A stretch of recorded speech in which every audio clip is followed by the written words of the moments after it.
ஹரியோம். சின்ன சின்ன முருகா முருகா சிங்கார முருகா.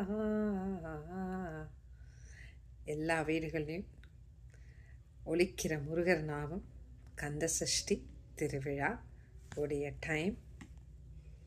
எப்பொழுதும் முருகநாமத்தை ஜபிக்கிற எத்தனையோ பக்தர்களுக்கு நடுவில் இந்த சஷ்டி விரதம் ரொம்ப ரொம்ப இம்பார்ட்டண்ட். இதோடைய இன்னர் மீனிங் என்ன? எக்ஸ்டர்னலாக பார்த்தோன்னா முருகருக்கும் சூரபத்மனுக்கும் நடந்த சண்டை. முருகர் ரெப்ரசன்ஸ் ஹியூமிலிட்டி, தன்னடக்கம், positivity, divinity, truthfulness, spirituality and self-realization.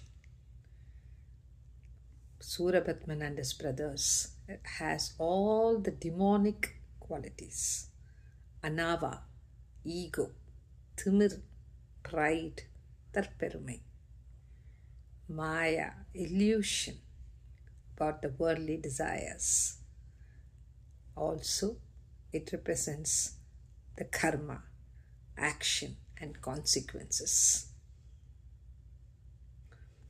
This 6 days festival tells you a step on each day how the individual purifies himself to reach the inner consciousness.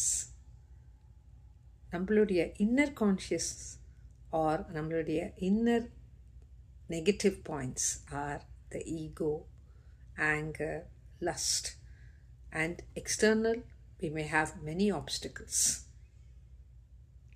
When we overcome the internal and the external obstacles, naturally we realize the inner Bhagavan or the inner consciousness. பகவானுங்கிறது என்ன? அவருக்கு ஒரு உருவம் கொடுத்து நம்மள அவரை கொண்டாடுறோம். பகவானுங்கிறது நம்மளுக்குள்ளே இருக்கிற நல்ல தன்மை, நம்மளுக்குள்ளே இருக்கிற பாசிட்டிவிட்டி, நம்மளுக்குள்ள மற்றவங்களுக்கு அன்பாக இருக்கணும், மற்றவங்களுக்கு முடிஞ்ச வரைக்கும் நல்லது செய்யணும், நல்ல வார்த்தை பேசணும், அப்ரிஷியேட் பண்ணுற குணம் வேணும், குற்றம் கண்டுபிடிக்கிற கெட்ட குணம் தேவையில்லை. எப்பொழுதும் நம்மளால் எப்படி மற்றவங்களுக்கு நல்லது செய்ய முடியும், சந்தோஷத்தை கொடுக்க முடியும் அப்படின்னு நினைக்கிற அந்த குணம்தான் தெய்வ குணம்.